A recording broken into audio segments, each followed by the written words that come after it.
지금 이제 마지막 시간에는 이렇게 주요한 솔루션들 그냥 쭉 보고 넘어갈 거예요.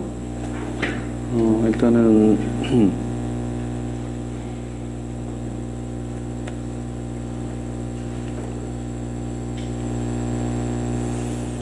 이제 솔루션들을 굳이 구분을 해보면 공통 솔루션, 그 다음에 산업 솔루션, 그 다음에 IT ERP로 긴접 분류를 해놨는데요. 공통 솔루션 안에 들어가 보면 RTB에서 런더 비즈니스 이런 게 있고요. GTB 그래서 그로우드 비즈니스, 그 다음에 TTB 그래서 트랜스폼더 비즈니스 이렇게 해서 앞자 따서 이제 RTB, 뭐 GTB, TTB 이렇게 부르는 게 있거든요. 근데 요거는 아마 기본 과정 때 IT 경영 때 그 투자 평가할 때 투자 비중을 어떻게 가져갈 거냐. 그래서 이렇게 모험 영역, 성장 영역, 그 다음에 뭐 기본 그 필수 영역 이런 것들 이렇게 예산, IT 투자 예산을 어떻게 구분해서 투자할까 이런 거 할 때 용어 봤는데 혹시 기억나세요? 일단 뭐 그런 영역으로 보시면 되고요. 일단은 뭐 RTB 쪽에 뭐 ERP, CRM, SCM, PRM 뭐 이런 거 적어놨는데 이제 이거는 제가 그냥 본 분류예요. 그래서 이제 이거는 조금씩 달라질 수 있어요. 기업 환경이나 개인의 주관에 따라서. 뭐 GTB 가게 되면 뭐 엔터프라이즈 포탈, 그룹웨어 뭐 B2B 뭐 이런 얘기가 있는데 이것도 그런 형식이고요. 트랜스폼더 비즈니스 TTB를 가면 뭐 RTE, 리얼타임 엔터프라이즈, SEM 뭐 이런 얘기인데 이것도 이제 그런 거 마찬가지예요. 그럼 이제 산업 솔루션으로 가게 되면 공공 쪽, 금융 쪽, 제조 쪽, 의료 쪽, 뭐 금융 이렇게 해놨는데 이제 공공은 전부 다 실제로는 전자정부 관련된 것들이에요. 그래서 전자정부에서 그동안에 히트쳤던 시스템들이 어떤 것들인지, 금융에서 주요 이슈가 됐던 주요한 시스템들이 어떤 건지, 그 다음에 제조 쪽에서 쓰는 이제 시스템 용어들, 의료 쪽 관련된 이제 용어들, 이제 교육 관련된 거, 이렇게 이제 구분을 해 놓은 거고요. 그 다음에 정작 우리 IT 자신을 위해서 IT 프로세스 수행하기 위한 그런 이제 시스템들, 이런 것들은 잘 투자가 안 일어나는데, 이제 그런 부분에서 이 솔루션들은 어떤 것들이 있는지, 이제 기획 관련된 영역들, 뭐 운영이나 모니터링, 또는 뭐 IT, 이제 HR 관련된, 뭐 이런 부분들 이렇게 좀 구분을 해서 일단은 전체적으로 쭉 그냥 나열을 한 거예요. 일단 RTB 영역에서 기본적으로 볼 것들인데요. 근데 ERP 영역이에요. 그래서 앞에서 저희가 이제 밸류 체인을 봤잖아요. ERP는 그런 밸류 체인의 주요한 프라이머리 공정들을 실제로는 시스템화 해놓은 것이다라는 거고요. 누군가가 기업 이익의 극대화 패러다임 변화와 ERP 이제 이런 것들을 좀 정리를 해놨더라고요. 그래서 이제 거기서 가져온 건데 결국에는 ERP를 통해서 기업이 영업이익 뭐 이런 거죠. 원가 절감이익, 제3의 이익인 관리이익, 제4의 이익인 밸류 이렇게 이제 이익을 어떻게 가져갈 것인가에 대한 노력들 거기에서 이제 현재까지 주요한 역할을 하는 시스템 제4의 이익으로 거기에 이제 뭐 ERP가 있다라고 이렇게 이제 정의를 해놨더라고요. 그래서 뭐 이것도 나름대로 의미가 있겠다 싶어서 이제 장표를 넣어놓은 거고요. 그래서 기업 내부의 종합적인 프로세스들을 전부 다 실제로 지원하는 이제 시스템이라는 거고요. 이제 초기에는 이게 자재 소유 교육, 그래서 MRP, Material Requirement Planning, MRP라고 이제 불렀던 것들이 발전을 해서 MRP2가 되고, 이제 이때는 Manufacturing 이렇게 용어가 좀 바뀌었죠. Resource Planning 이렇게 이제 그리고 MRP2가 이제 더욱더 확장이 돼서 나중에 엔터프라이즈 수준의 리소스 플래닝 해서 ERP가 됐다라는 이제 히스토리를 이야기를 해주는 거예요. 통상적으로는 이제 저희가 BPR 이야기를 했었는데 그 BPR이 먼저 선행이 돼서 업무들을 전부 다 체계적으로 다시 정리를 하고 그리고 그 정리된 프로세스 기반으로 시스템을 실제로 구현을 한다. 근데 그러한 부분을 설명하는 장표예요. 그래서 이제 뭐 ERP 전체 개관을 보면은 이러한 기능들이 들어가 있다. 거기서 이제 확장돼서 뭐 PGM, 이제 프로덕트 관련된 또 제조 쪽의 MES 뭐 이런 것들이 주변 이제 연계된 시스템으로 이렇게 해서 이제 기업 내 이치는 ERP가 기업의 이제 근간 핵심 시스템으로 작동하고 있다. 뭐 이런 얘기고요. ERP를 구축할 때 어떻게 할까에 대한 얘기. 근데 사실은 ERP를 인하우스로 개발한다는 건 되게 무모한 작업이에요. 근데 놀랍게도 우리가 ERP를 인하우스로 개발을 한때 했어요. 80년대 말하고 90년대 중반까지 국내에서. 돈을 엄청나게 투자했거든요. 그 당시에 돈으로 몇백억씩 투자했어요. 근데 지금 돈으로 한 10배 뻥튀기 됐잖아요, 돈이. 400억이 10배 뻥튀기 하면 얼마가 되죠? 네, 그 정도의 금액을 투자해서 했다가 다시 접었죠. 그래서 ERP는 기본적으로 ERP 패키지 드리븐 방식을 다 요즘은 쓰고 있어요. 근데 글로벌 ERP들은 앞에서 이제 그 밸류체인 봤을 때 그거를 서포트하는 솔루션들, 그러면 저희가 SAP ERP 이야기를 했고요. 압도적이에요, SAP ERP가.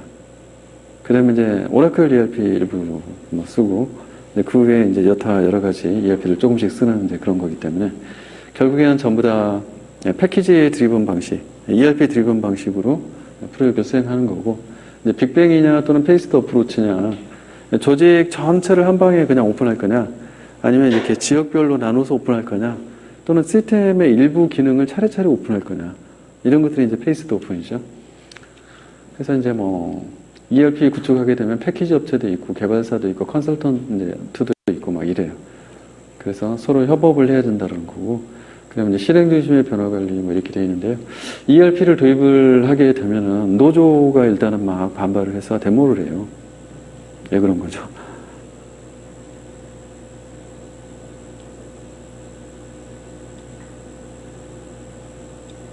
잘 모르세요? 한전도 막 이렇게 반대하고 막 프랑카드 걸고 데모하고 난리 났잖아요. 그래서 이제 실행 중심의 변화 관리라고 하는 측면에서 노조하고의 장벽을 어떻게 넘어갈 거냐, 이게 되게 이제 큰 문제예요, ERP는. 이제 ERP라고 하는 것은 모든 프로세스를 전산화하기 전에 BPR 하잖아요. 근데 BPR을 하게 되면 어떤 문제가 생기냐면 업무 프로세스를 다시 다 이렇게 나누는 거예요. 그러면 기존의 조직 편제가 되어 있던 것이 업무 기능 중심 단위로 조직 편제가 다 바뀌어 버려요. 근데 그렇게 바뀌면서 어떤 일이 일어나느냐, 기존의 주무구구식으로 막 확장했던 거대 조직이 잘 정년된 조직으로 바뀌면서 조직 규모가 어떻게 해요? 축소가 돼요. 그러면 임원 자리가 10개다 그러면 몇 개로 줄을까요? 뭐 한 7개 수준으로 줄겠죠, 그죠? 뭐 많이 줄면 5개까지 줄고요. 그 다음에 그렇게 정리를 하게 되면 그간에 밝혀지지 않았던 불필요하고 중복적인 업무를 하고 있던 종사자들이 다 밝혀져요. 그러면서 그 업무 종사자들이 할 일이 어떻게 돼요? 프로세스상에서 날아갈 거잖아요. 그러면 일자리가 없어져요. 그러면 노조가 있는 목적은 뭐예요? 노조가 있는 이유는 노조원들의 고용 불안을 해소하고, 그죠? 그 다음에 노조원이 불이익을 당할 때 그거를 보호해주기 위한 게 노조의 목표잖아요. 맞죠? 그러니까 노조는 여러분에게 좋은 거예요, 나쁜 거예요? 노조원이 아니신가요? IT는 국가의 기관 산업으로 분류가 돼서 노조를 만들면 안 된다고 불법이라고 유권 해석을 받아서 참 이상하죠, 그죠? 공무원 노조도 있고, 그죠? 그 다음에 이미 기관 산업이 되어 있는 전기 노조, 철도 노조 다 있잖아요. 근데 왜 IT 노조는 안 되는지 잘 모르겠어요. 어쨌든 근데 IT 사람들이 순수해서 IT 쪽은 그렇게 이야기를 했더니 모두가 다 거기에 대해서 말을 듣더라고요. anyway, 이제 노조는 그런 부분에 치중해 있어서요. 근데 비즈니스적인 부분에 대한 고려보다는 일자리가 없어지는 거에 대한 고려 때문에 그렇게 되는 거예요. 그래서 이제 반대를 하거든요. 근데 이제 뭐 실행 중심의 변화 관리 이제 측면에서는 노조하고의 어떤 그런 요구사항들을 받아들여서 이 업무 재배치하는 플랜들을 다 같이 세워주는 게 맞는 거죠. 그래서 사람을 자르는 게 아니라 새로 개편된 프로세스상에서 할 일들을 만들어주고 그 일들을 할 수 있도록 재교육을 시키고 재배치하고 이런 과정들이 필요한데 우리는 좀 그런 거는 인색한 것 같아요, 그죠? 어쨌든 그런 부분까지 해야 성공적으로 이제 ERP 도입이 가능하다라는 이야기가 있고요. 또 다른 이제 또 다른 어떤 이슈는 뭐냐면 ERP를 하게 되면 과거에는 행정 인원들이 전부 다 그 부서별로 업무 그 진척 사항이나 또는 결과 이런 것들을 다 만들어서 작성해서 그것들을 상위팀 또는 본부로 막 보내요. 그럼 본부에서 그걸 다 모아가지고 수작업으로 다시 다 통합을 했어요. 근데 ERP를 도입을 하게 되면은 가장 하부에 있는 그러한 입력 데이터들을 전부 다 구성원 스스로가 입력 데이터를 쳐야 돼요. 그래서 시스템을 통해서 일을 하지 않으면 일이 진행이 안 되게 만들어버려요. 그러면 모든 사람들이 R&R이 지정이 돼서 시스템의 사용자로서 권한이 주어져야 되잖아요. 그런데 노조의 전임자는 그게 있어요, 없어요? 뭐 이런 이슈들이 이제 발생을 해요. 그 다음에 대부분의 이제 그 사용자들은 이 시스템을 통해서 데이터를 입력하는 것들에 대해서 익숙하지 않아요. 그래서 데이터를 입력을 하지 않으면 이 엄청나게 돈 드는 시스템이 무력화가 되거든요. 왜냐하면 과거에 수작업으로 그렇게 데이터를 막 게더링해서 기업이 결산을 하고 우리 기업이 어떤 상태인지를 파악하는데 2, 3개월씩 걸려요. 그러면 ERP를 도입한 회사는 그게 실시간은 아니더라도 뭐 데일리 단위 또는 뭐 주간 단위 배치를 돌려가지고 그거를 바로바로 파악을 해서 지금 시장이 어떻고 우리가 어떻고 바로바로 의사결정을 할 수 있는 체계로 바뀌어요. 그런데 3개월을 걸리는 기업하고 일주일 걸리는 기업하고 둘이서 경쟁하면 어디가 이겨요? 이게 기업의 생존이 걸리는 문제가 돼요. 그렇기 때문에 데이터 입력을 바로바로 해서 그런 것들을 바로바로 게더링하고 가공하고 그래서 임원이 필요한 의사결정 정보를 만들어내고 이제 이런 것들의 목표가 있는데 데이터 입력을 거부를 해버리면 그게 안 돼요. 그렇겠죠? 그런 것 때문에 되게 변화 관리가 많이 이제 필요하고요. 일부 이제 임원들 경우에는 자기 사업 단위가 다시 쪼개지면서 자기가 불이익을 보면 임원이 앞장서서 반대를 해요. 그러면 이 IT 거버넌스 또는 코퍼레이트 거버넌스 관점에서 그 임원은 회사에 득이 되는 존재예요? 아니면 해가 되는 존재예요? 자, 득이 되는 존재다 손 들어보세요. 네, 아니다. 해가 된다. 손 들어보세요. 네. 그래서 ERP 프로젝트 하기 전에 그 BPR 프로젝트를 하잖아요. 그 BPR 프로젝트를 하면은 임원들이 피를 흘린다고 말하는 이유가 그 이유예요. 임원들이 자기의 사업 단위를 지키기 위해서 막 거부하고 방해하는 임원이 많아요. 그 임원들을 전부 다 자르는 거예요. 이해되시죠? 이런 과정들이 그 안에서 일어나기 때문에 ERP 할 때는 사실 이 앞단의 것들도 뭐 중요할 수 있지만 더 중요한 건 뭐냐면 변화 관리예요. 어떻게 하면 조직이 ERP의 필요성을 조직 구성원 전체가 공감하고 그 다음에 이 기업의 생존과 성장에 필수적이다 라고 공감대를 이끌어내서 ERP를 통해서 계속 업무를 보도록 적응을 시킬까? 얼마나 빨리 적응을 시키느냐? 이게 이제 성공 여부를 판가름을 하는 거예요. 혹시 다 ERP 기반으로 일을 하고 계신 건가요? 국내에서 이제 중소기업 ERP 많이 이제 그 국내 패키지 업체들 도전 ERP 뭐 몇 개 있죠? 그래서 그거를 도입하게 되면 국가에서 정부에서 지원해 주잖아요. 그런 ERP들은 이제 국세청에 이제 세금 관련된 그런 시스템들과 연계가 다 돼 있어서 ERP를 중소기업이 도입하면 세금이 잘 거칠 효과가 있어요. 그래서 지원을 해준 거거든요.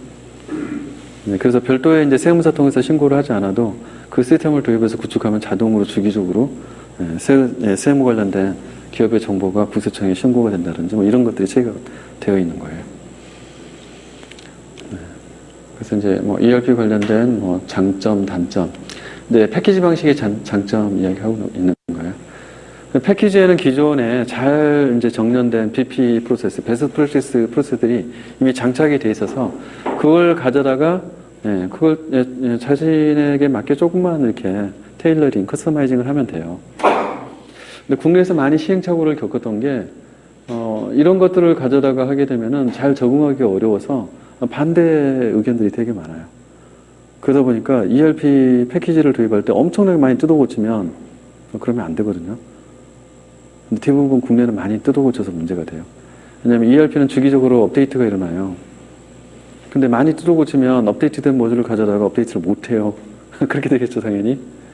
그래서 그거를 주구장창 써야 돼요. 그래서 새롭게 정의된 좋은 기능이 나와도 쓸 수가 없는 문제가 있어요.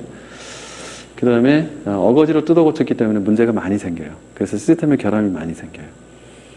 근데 사실은 일을 하는 방법이 이렇게 하나 저렇게 하나 똑같은데 이제 국내에서는 계속 이러한 일들이 발생하는 이유는 처음에 변화 관리를 할 때 ERP를 통해서 불이익을 본다고 생각하는 임원이나 또는 이해 당사자들이 계속 저런 것들을 딴지를 거는 거예요. 그래서 우리는 이렇게 하는데 얘는 이해 안 되네? 우리가 이렇게 하는 게 중요하지 않다고 그랬잖아요. 앞에서 BPR 할 때 어떻게? 제로 베이스에서 다 뒤집어 엎으라고 그랬잖아요. 근데 그런 부분들에서 갭이 막 생기는 거예요. ERP 프로젝트를 하면 거기서 다 거기다 넘어져요, 우리나라는. 왜냐면 우리나라는 인간 존중을 하잖아요. 그래서 시스템을 엄청나게 뜯어고쳐서 사람한테 맞추는 거거든요. IT 입장에서는 엄청난 프로젝트 실패 요인이 되죠. 근데 그대로 패키지 컨셉을 그대로 받아들여서 가면은 뭐 많은 부분에 이득이 있어요. 뭐 빅뱅이냐 페이스드냐 이거는 뭐 앞에서 좀 말씀을 드렸던 내용이고요. 해외 같은 경우에는 그러니까 시스템의 안전성 측면에서 페이스드를 많이 쓰는데 국내 같은 경우는 빅뱅을 많이 써요, 그동안에 보면은. 근데 빅뱅을 쓰게 되면은 시스템을 오픈하는 시점에 엄청난 리스크가 있어요. 그렇기 때문에 다들 오픈 직전 2, 3개월 집에 못 가잖아요. 사실은 그렇게 하는 거는 어찌 보면 한편으로 보면 미친 짓이다. 그거 해가지고 안 돌아가면 어떡할 거냐. 누가 책임질 거냐. 근데 우리는 용감하기 때문에 그동안에 다 그렇게 해서 성공을 시켜왔어요. 근데 이제 그런 것들의 결과가 이제 개발자들의 희생을 딛고서 하는 부분에 좀 문제가 있는 거예요.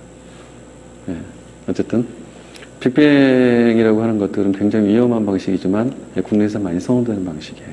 근데 빅뱅으로 가는 주요한 이유들을 보면은 이게 위탁 경영을 하면서 저거를 추진하는 CIO나 또는 CEO 입장에서는 자기 임기 내에 저거를 했다라는 거를, 그래서 오픈을 자기가 끊어야 된다는 이게 있어요. 그래서 밀어붙이는 거예요, 성과주의 때문에. 그렇게 하는 건 별로 좋지 않은 방식이에요. 글로벌리는 페이스드 방식으로 해서 안전하게 가는 게 맞다라는 게 이제 일반적인 거고요. 근데 이렇게 되면 기간이 장기화되면서 돈도 많이 들어가요. 이거는 기간은 짧아지지만, 그렇지만 리스크가 엄청나게 증가해요. 그런 부분이 있다는 거고요. 구축 전략에서 다 같이 협조를 해야 된다, 뭐 이런 게 있고요. 실제로 그 업무 BPR 프로세스 부분 때문에, 그 다음에 변화 관리 때문에 컨설팅 업체가 위치해 있는 거고요. 그 다음에 이 패키지 공급사가, 패키지 파는 업체잖아요. 그 패키지 자체를 커스터마이징 하는데도 패키지를 잘 아는 컨설턴트들이 필요해요. 그래서 패키지 컨설턴트라고 하죠. 몸값이 엄청나게 비싸요. 그 다음에 컨설팅 업체 셋, 그리고 나서 전체적으로 인프라까지 포함해서 통합을 하는 SI 사업자가 있죠. 사실 입김이 어디가 제일 세요? 여기가 제일 세요. 그래서 셋 컨설턴트 자격증을 모듈별로 이렇게 받잖아요. 그래서 셋 컨설턴트 그 자격 획득하고 있으면은 여전히 몸값이 되게 비싸요. 그래서 일반 개발자 대비 굉장히 높은 비용을 받고 있어요. 변화 관리하는데 여러 가지 잘 해야 된다라는 이야기 써놓은 거고요. 그 다음에 구축 일정 굉장히 장기간이 걸려요. 장기간이 걸리는 것도 사실은 지금에 와서 이제 생각해보면 장기간의 프로젝트 하는 것 자체가 굉장히 안 맞아요, 지금은. 너무나 빨리 변하고 있기 때문에. 그러면 빅뱅을 하게 되면 이 장기 프로젝트를 하기 때문에 빅뱅이나 장기 프로젝트는 현재 제가 봤을 때 안 맞아요. 너무나 빨리 변하기 때문에 법제도가. 그리고 비즈니스 환경이 너무나 빨리 변하기 때문에. 그래서 페이스드 어프로치를 해가면서 중요한 거 먼저 모듈들 도입하고, 그 다음에 중요하지 않은 모듈들은 나중에 변화되는 거 봐가면서 계속 붙여가는 게 맞는 것 같아요. 그게 훨씬 더 성공 가능성이 높고요. 그 다음에 전체 프로젝트 기간을 이렇게 잡지 말고, 우리 애자일 방법은 배웠잖아요. 애자일로 이걸 하기에는 적절치는 않지만 그런 것처럼 부분 나누어서 프로젝트 기간을 설정해서 프로젝트를 잘게 쪼개야지 리스크가 완화가 된다. 이제 현재는 그런 거 같고요. 이제 글로벌 ERP 이야기를 많이 하고 있어요. 그래서 다국적 기업들, 삼성그룹, LG그룹, 이런 데죠. 전 세계에 법인들이 나가 있으니까, 그러면 전 세계 법인들의, 실제 이 거래 내역들을 취합해서 결산을 해가지고 빠르게 현재 상태를 파악해야 되는데, 전 세계 법인이 각각 다른 ERP를 쓰고 있기 때문에, 그거를 통합해서, 그룹 전체 현황을 파악하는 게 너무 힘든 거죠. 그래서 이제 그거를 어떻게 빠르게 만들 거냐. 왜냐면 의사결정을 해야 되니까. 저 법인 가망성 없네, 빨리 접어야지. 저 법인 지금 잘 나가고 그쪽 시장 커지고 있네, 밀어줘야지. 이런 의사결정을 하려고 하면 뭐 데이터가 거의 실시간성으로 와야 뭐 될 거잖아요. 그런데 저런 것들을 취합해서 의사결정을 하는데 뭐 한 4, 5개월씩 걸린다. 그러면 이미 다 물 건너간다는 거예요. 네, 그런 환경에서 이제 어떻게 하면 전 세계 싱글 인스턴스를 만들 거냐. ERP 하나를 가지고 전 세계가 나눠 쓴다. 싱글 인스턴스다. 글로벌 싱글 인스턴스 이렇게 이야기를 하는 글로벌 ERP 프로젝트가 많이 진행이 됐어요. 그래서 글로벌 ERP를 한다라고 하면은 고려사항이 굉장히 많이 생겨요. 왜냐하면 전 세계적으로 시간도 틀리죠, 그죠? 언어도 틀리죠. 뭐 이런 식으로. 그다음에 그 나라의 예를 들면 뭐 세법 이런 법제도도 틀려요. 근데다가 전 세계 네트워크 환경이 똑같지 않죠. 그래서 데이터 센터를 국내에 둘 거다. 그러면 전 세계 서비스를 해야 되는데 해저 케이블 깔아가지고 전 세계 통신해야 되는 상황에서 이 시스템이 성능이 보장이 될 것이냐에 대한 문제도 생기죠, 그죠? 굉장히 많은 고려사항이 생겨서 영역별로 그런 세부 항목들을 전부 다 아키텍처 측면에서 반영을 해야 된다는 의미예요. 그리고 전 세계적으로 빅뱅으로 오픈할 수도 없잖아요, 그죠? 어떻게 그렇게 하겠어요? 그럼 어떻게 단계별로 페이스드 어프로치를 통해서 전 세계를 변화를 시켜갈까? 이런 것도 굉장히 쉽지 않은 문제예요. 그래서 이제 글로벌 ERP 관련돼서 이런 케이스를 묻는 문제가 나왔던 적도 있었어요. 그렇고요.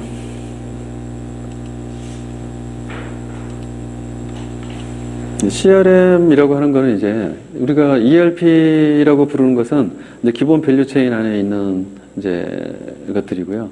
앞뒤에 이제 커스터머 사이드에 붙어 있는 시스템, 그다음 뒷단에 서플라이어 사이드에 붙어 있는 시스템, 이 두 개가 이제 나중에 추가적으로 더 이제 확장이 됐는데 그걸 우리가 확장 ERP라고 부르거나 또는 ERP2 이렇게 불러요.